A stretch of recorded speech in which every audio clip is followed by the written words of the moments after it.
Une semaine à Sendou vous propose aujourd'hui un focus d'une femme battante. Nissira Bado est arrivée à Sendou en 2001 pour annoncer l'évangile et elle se retrouve à être un acteur clé du développement socio-économique de la Léraba.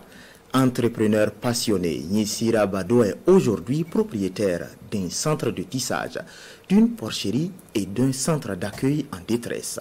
Voyons cela avec Jean-Eudes Bayala et Karim Bikienga.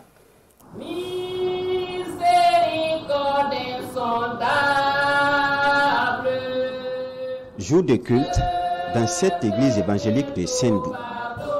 À la louange, Nissira Traoré, épouse du pasteur principal.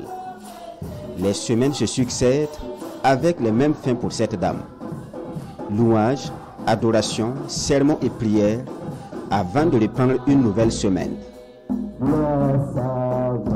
À partir du lundi, elle passe une partie de son temps dans cet atelier de tissage, initié il y a 16 ans.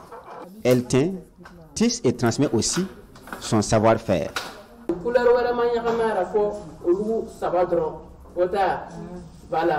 L'histoire de cet atelier est liée à celle d'une mission d'évangélisation. Cette mission amène Madame Bado à rejoindre son époux en 2001 à Sendou. En plus de l'évangélisation, il faut travailler, se convainc le couple pastoral dès les premières heures. Nous ne sommes pas là uniquement pour vraiment, en tout cas, parler de la vie chrétienne, de la foi, du salut, comme on est encore sur cette terre-là, que les gens puissent également s'épanouir. Il faut travailler pour aider aussi ceux qui sont démunis.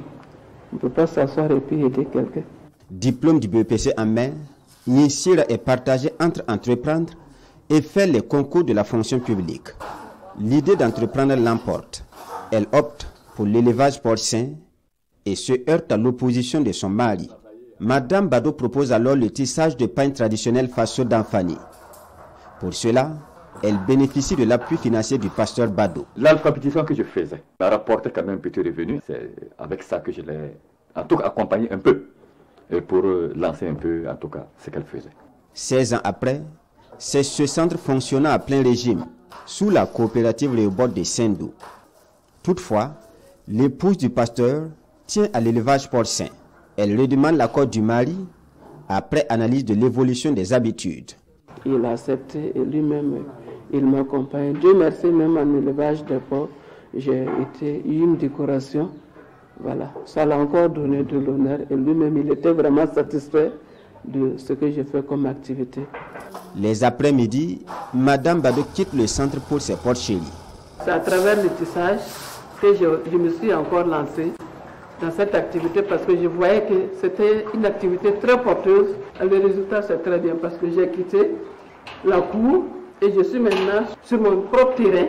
Nissira Traoré est connu pour l'élevage des porcs, le tissage, mais pas que. Son foyer est identifié comme famille d'accueil pour des enfants en détresse. Depuis pratiquement 2013 qu'elle est famille d'accueil. Au niveau de la direction provinciale, sinon nous avons les situations, que ce soit la question des placements d'enfants, vraiment c'est elle que nous partons pour les placements. Elle est une famille d'accueil agréée. Voilà comment l'Arche de Noé est arrivée à Sendou. L'Arche de Noé à Sendou, c'est ce centre d'accueil d'enfants en détresse. Une initiative de l'association Les Bons Samaritains, fondée par cette épouse de pasteur. Moi-même, j'ai été orpheline de père ou de père. J'ai souffert.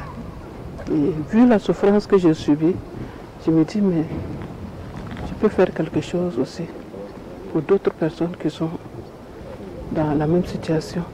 L'Arche de Noé dispose désormais de l'agrément du ministère en charge de la solidarité. Elle attend ses premiers pensionnaires, dont l'âge doit être compris entre 0 et 18 ans.